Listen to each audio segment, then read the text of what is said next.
Agora com torcida, governo do estado, presidentes dos clubes e Federação Catarinense de Futebol chegam a um acordo e o governo vai determinar quais são as diretrizes para que a torcida volte aos estádios ainda essa semana e você vai conferir também.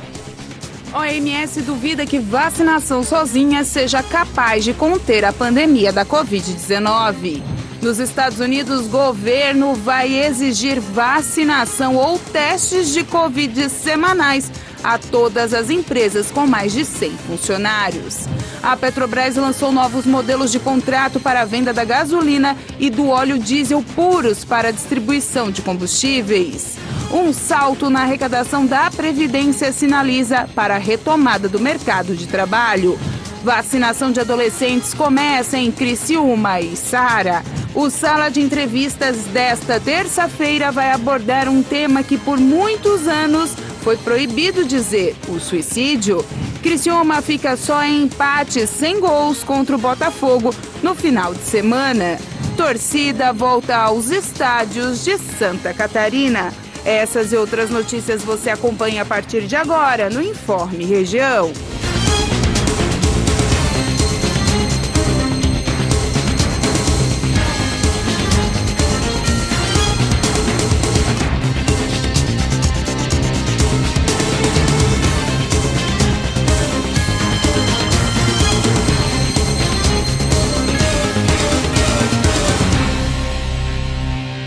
Olá, boa tarde. Hoje é segunda-feira, dia 13 de setembro de 2021. A OMS duvida que a vacinação sozinha seja capaz de conter a pandemia da Covid-19 por causa do surgimento de várias variantes. O diretor da OMS na Europa se mostrou mais pessimista nesta sexta-feira sobre a possibilidade de um alto índice de vacinação deter sozinho a pandemia de Covid-19. A desconfiança se deve às variantes que reduziram a perspectiva de uma imunidade coletiva. É verdade que há algum tempo o Grupo Consultivo Técnico Europeu recomendava cerca de 80% da população elegível, mas isso foi em um momento quando não havia surgimento de variantes mais transmissíveis e virulentas. A probabilidade de que a doença continue sendo endêmica é cada vez maior. Por isso, o diretor pediu em coletiva de imprensa para adaptar as estratégias de vacinação, especialmente no que diz respeito às doses de reforço. Segundo os epidemiologistas, parece pouco realista alcançar a imunidade coletiva só com as vacinas, mas elas são essenciais para frear a pandemia. E nos Estados Unidos, o governo do presidente Joe Biden vai exigir a vacinação ou testes de Covid semanais a todas as empresas com mais de 100 funcionários.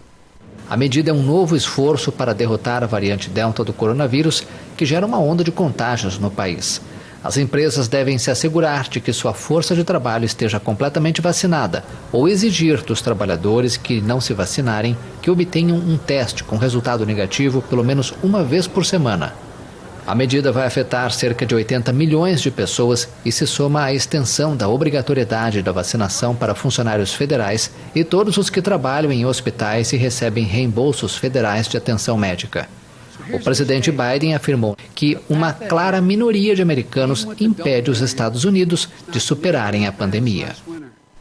A Petrobras lançou novos modelos de contrato para a venda da gasolina e de óleo diesel puros para distribuidoras de combustíveis. O objetivo da empresa é, com a mudança, ela se adapte aos seus novos processos para um cenário com maior participação de produtos importados e a presença de novos players no mercado de refino. Os novos modelos contratuais valem para a venda de gasolina sem etanol e óleo diesel rodoviário e marítimo. Segundo a Petrobras, o objetivo é simplificar processos, aumentar a competitividade e trazer flexibilidade para a empresa em novas estratégias comerciais. Os novos contratos serão submetidos à homologação da Agência Nacional do Petróleo, Gás Natural e Biocombustíveis, ANP. Segundo a Petrobras, a mudança nos contratos não altera a política ou a precificação dos combustíveis, que seguem alinhados com o mercado internacional. A nota divulgada nesta sexta-feira diz que no cenário atual, caracterizado pela entrada de produto importado e pelo processo de desinvestimento, torna-se necessário promover aperfeiçoamento comercial e operacional. Esses ajustes, definidos com base na experiência e obtido ao longo do período de vigência dos atuais contratos e em decorrência do feedback dos clientes, buscam fortalecer a relação comercial com os clientes e a competitividade da companhia. Um salto na arrecadação da Previdência sinaliza para a retomada do mercado de trabalho. A receita cresceu e acumula ganho de mais de 260 bilhões de reais ao ano. A alta real na arrecadação previdenciária no mês de julho, na comparação com o mesmo período do ano passado, comprova que acontece um processo de retomada das contratações com carteira assinada no Brasil. Segundo dados da Receita Federal, o volume de ganhos previdenciários saltou para 38 bilhões e 957 milhões de reais e acumula a arrecadação de 260 bilhões e 200 milhões de reais em 2021, o que corresponde a um avanço de 17,7% para os 7 primeiros meses do ano. As receitas previdenciárias vão em linha com os últimos dados do Cadastro Geral de Empregados e Desempregados, que indicam para a abertura de 316.580 vagas com carteira assinada em julho e de 1.848.000 no acumulado dos 7 primeiros meses de 2021. As contratações formais também foram listadas pela Pesquisa Nacional por Amostra de Domicílios como determinantes para o recuo de 0,5 ponto percentual da desocupação entre abril e junho. Segundo a pesquisa do IBGE, que ainda aponta para 14 milhões e 400 mil pessoas fora do mercado de trabalho, houve um crescimento de 2,1% no número de trabalhadores com carteira assinada no segundo trimestre. E a seguir, vacinação contra a Covid-19 chega ao público adolescente aqui na região.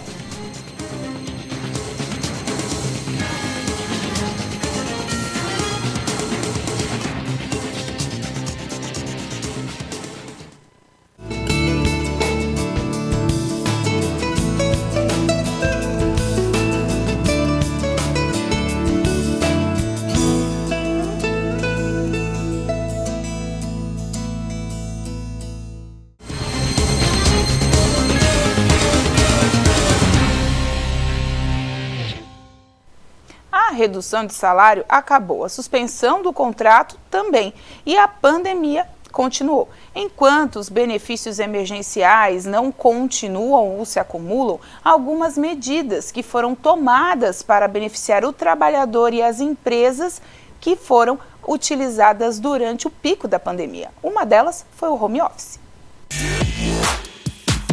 Novo normal, nova rotina, novo ambiente de trabalho, novas perspectivas. Nova. Trabalhamos em casa durante praticamente 2 anos. E agora muda tudo? A medida provisória 1046 prevê que a migração para o teletrabalho ou retorno são uma prerrogativa da empresa.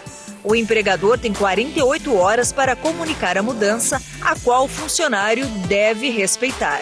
E aí, o que nós temos conversado com muitas empresas é: você vai exigir o trabalho, você tem que ter presencial, tem que ter certeza que você está cumprindo todas as regras da legislação municipal, estadual e federal de prevenção à infecção por Covid. Tem que verificar se no município onde você está ou no estado, as fases dos programas de combate permitem o retorno ao trabalho presencial, em que percentual, se é 100%, se é metade do trabalho, e que todos os protocolos de prevenção estão sendo seguidos.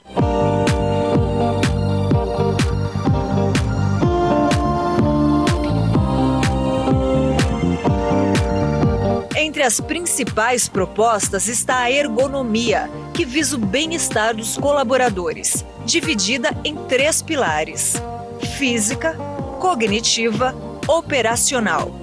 Física: relação entre as atividades desempenhadas e as características anatômicas do homem. Cognitiva: treinamento relacionado aos projetos que envolvem pessoas e sistemas, foco na confiabilidade e estresse, operacional, processos de comunicação interna da empresa. A ergonomia também tem que ver muito com a saúde mental e com a saúde emocional. Essa volta é uma nova adaptação e muitas coisas mudaram. Eu tenho a impressão que as coisas são menos complicadas quando a gente tem esse ambiente de abertura, de conversa, onde eu posso colocar minhas dificuldades sem medo. A humanização faz a diferença, porque o robô, a tecnologia fazem muitas coisas, mas onde precisa de gente faz a diferença, nós temos que humanizar. E a felicidade foi citada pela Universidade da Califórnia, que em pesquisa pontuou que o trabalhador feliz é em média 31% mais produtivo, 3 vezes mais criativo e vende 37% a mais.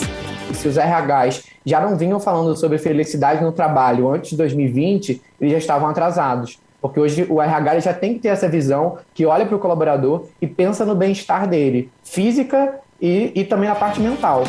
Por enquanto, ao que tudo indica, o modelo híbrido é visto como um caminho sem volta. Uma pesquisa realizada pela Coworking WeWork, 53% dos funcionários desejam trabalhar por semana 3 ou mais dias em casa. Empresas de RH seguem firmes na política de clientes satisfeitos e funcionários felizes, resultando em um ambiente mais próspero. E Criciúma e Sara já começaram a vacinar seus adolescentes e a terceira dose para o público acima dos 85 anos. Hoje a vacinação acontece em pontos estratégicos até às 8 horas da noite. A Secretaria de Saúde de Criciúma informou que a vacinação contra a Covid-19 continuou nesta segunda-feira e a aplicação para adolescentes de 17 anos está sendo realizada somente no Salão Paroquial do bairro Santa Bárbara, hoje até às 8 horas da noite. A vacinação da dose de reforço para idosos acima de 85 anos que receberam a segunda dose ou dose única da vacina, ou seja, completar o esquema vacinal há pelo menos 6 meses, e também será realizada nas unidades de saúde, independente dos dias, das 8 às 5 da tarde. Para os idosos que irão receber a dose de reforço, é necessário levar o documento de identificação com foto, cartão do SUS e a carteira de vacinação, contendo o registro das 2 doses ou dose única já aplicada. Para aqueles que vão tomar a segunda dose, devem ficar atentos ao calendário.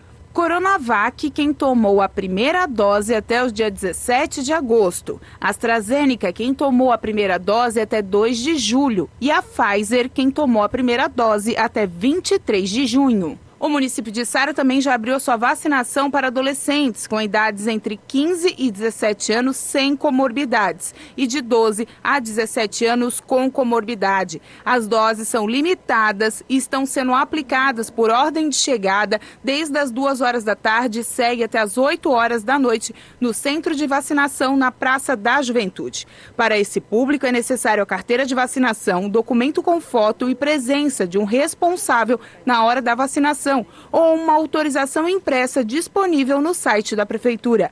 Ainda nesta segunda-feira, o município aplica a dose de reforço nos idosos acamados e domiciliados com mais de 85 anos, conforme o cronograma da Unidade Básica de Saúde. O calendário completo da vacinação do município de Sara você pode acompanhar no site da Prefeitura. E a fila está bastante grande ainda por lá. Essa semana vai ter muita variação de tempo. Confira agora como vai ficar a previsão para essa semana. Na terça-feira, o dia amanhece com 16 graus e segue com temperaturas subindo até a casa dos 25. Sol com muitas nuvens durante o dia, períodos de nublado com chuvas a qualquer hora. Na quarta-feira, o frio começa a dar as caras, com mínimas de 12 graus ao amanhecer e chegando até os 20 graus. O sol aparece, mas as chuvas devem predominar o dia. Na quinta-feira, novamente, o dia amanhece friozinho, temperatura na casa dos 10 graus. E chega aos 19 ao longo do dia. Os períodos de nublado com chuvas a qualquer hora. Para encerrar a semana, a sexta-feira, o dia amanhece frio, com 14 graus, e esquenta, com temperaturas subindo até a casa dos 25. No final da tarde e início da noite, podem ocorrer garoas na região. E a seguir, Criciúma não consegue a classificação antecipada e agora vai lutar no sábado pela segunda fase da Série C.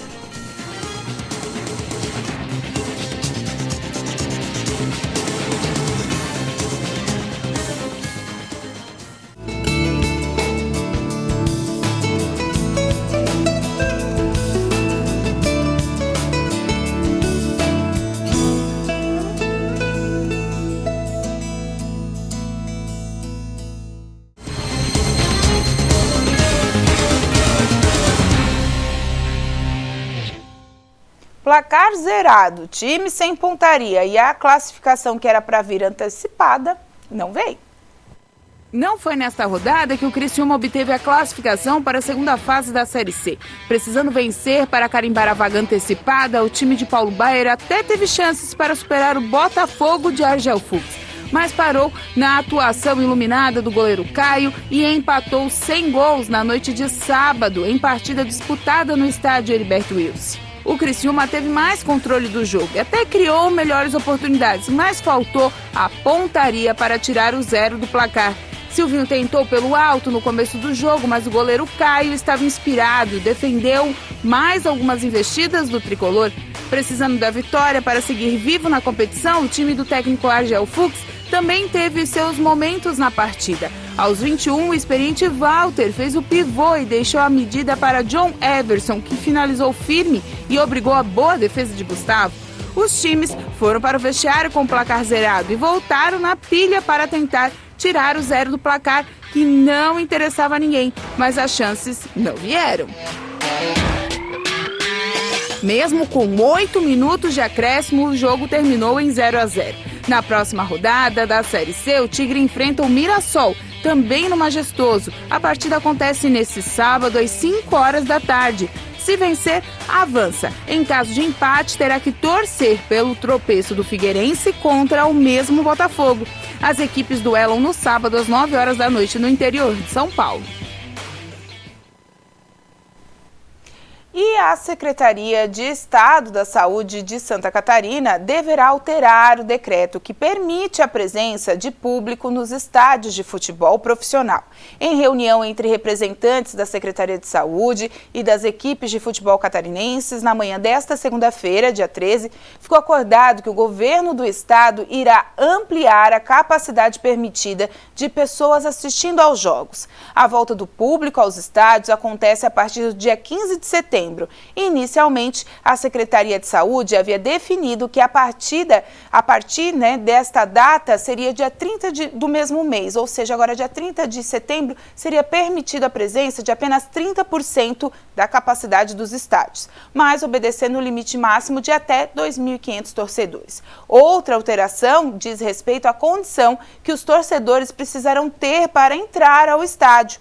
Antes havia determinação que as pessoas interessadas estivessem vacinadas com apenas 2 doses da Covid-19, contra a Covid-19, ou então uma única dose, dependendo do laboratório. Agora, além disso, tem que completar o esquema vacinal, ou as 2 doses ou uma, mas já ter passado essa última aplicação no período de 20 dias. E além de tudo, o decreto mais polêmico de todos, que seria os torcedores tendo que ficar sentados no estádio, o que não irá acontecer. Mas toda a determinação, que é uma grande ansiedade da torcida, vai ser publicada novamente no Diário Oficial da União de amanhã.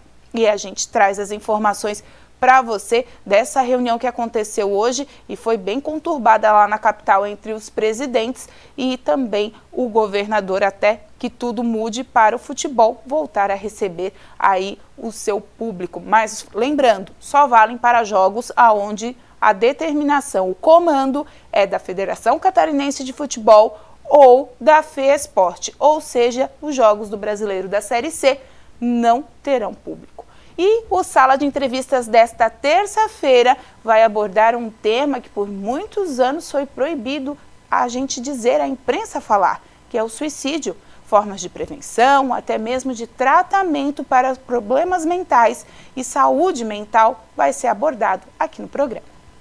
Estamos no mês de setembro e um alerta se acende com assuntos sobre as doenças mentais. O Setembro Amarelo vem para desmistificar e trabalhar as pessoas com informações que podem ajudar a salvar vidas.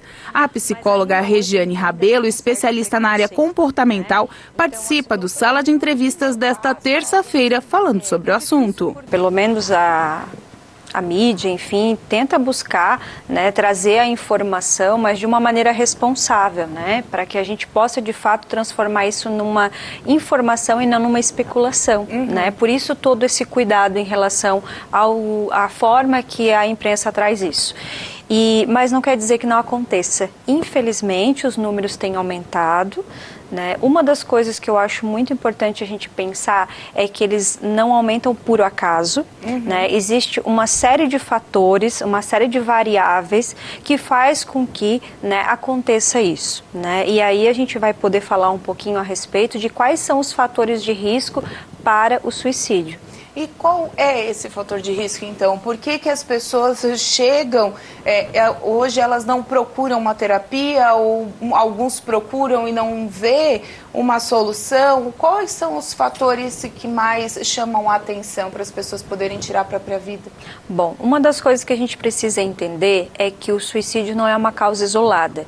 Então, mais de 90% dos casos de suicídio, eles estão atrelados, estão vinculados a algum tipo de transtorno mental. Então, quais são esses transtornos? A depressão, né, o transtorno bipolar, transtornos de ansiedade, transtornos relacionados ao uso de substância e outras drogas, né? Então, e também o transtorno da esquizofrenia. Então, quando, né, as pessoas com esse tipo de transtorno, né, com algum desses transtornos, ou até já tem a depressão e tem mais ainda, né, o uso do álcool, o uso de outras drogas, isso ainda causa mais latência, isso faz com que potencialize ainda mais o risco de suicídio.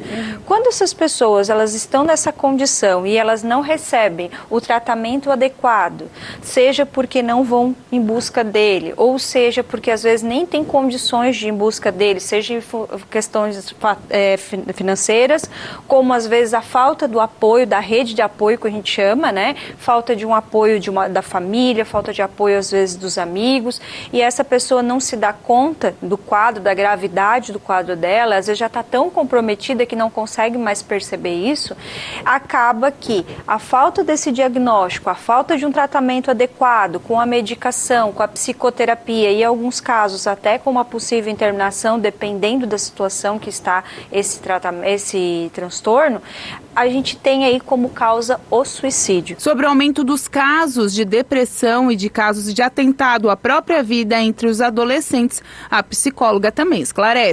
O cérebro de um adolescente, ele não está completamente maduro, né, em pleno, vamos dizer assim, em pleno funcionamento, eu diria assim, como o de um adulto. Então, às vezes a gente exige um comportamento do adolescente que ele ainda não tem condições para isso. Áreas, né, que são responsáveis pelo controle da impulsividade, ainda não estão bem desenvolvidas, e aí no impulso, né, agir, né, e colocando às vezes a sua própria vida em risco, né, isso é uma situação, isso pode acontecer, né, ou se machucando, coisas nesse sentido, se colocando mesmo em condições de risco, né.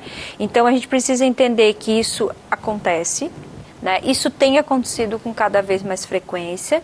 As nossas crianças e adolescentes estão cada vez mais expostos a fatores estressantes. Então, existe muitas comparações na rede social.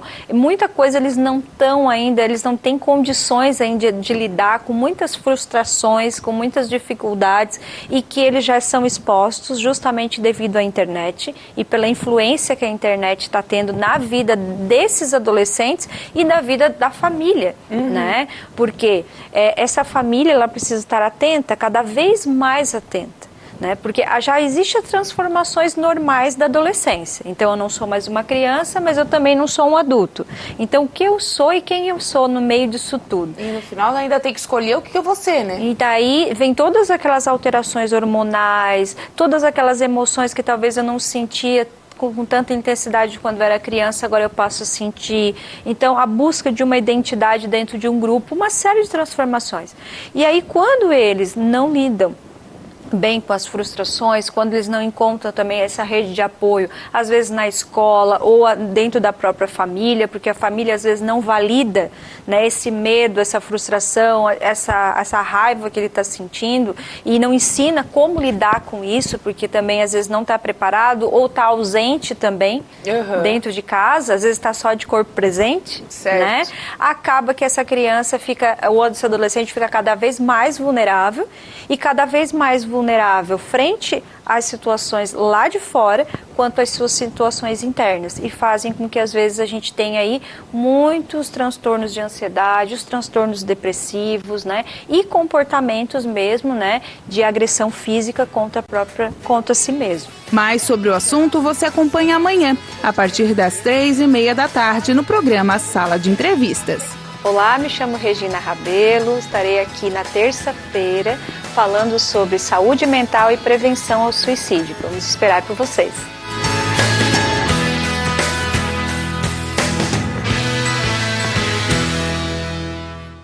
É isso mesmo, um tema super importante que você deve acompanhar. A gente te espera então amanhã. E com essa informação a gente encerra o Informe Região desta segunda-feira. Lembrando para você que essas e outras entrevistas você acompanha também nas nossas redes sociais, seguindo @TV Primavera no Instagram, no Facebook e, é claro, no nosso canal do YouTube. A todos vocês, uma boa noite de segunda-feira. Até amanhã.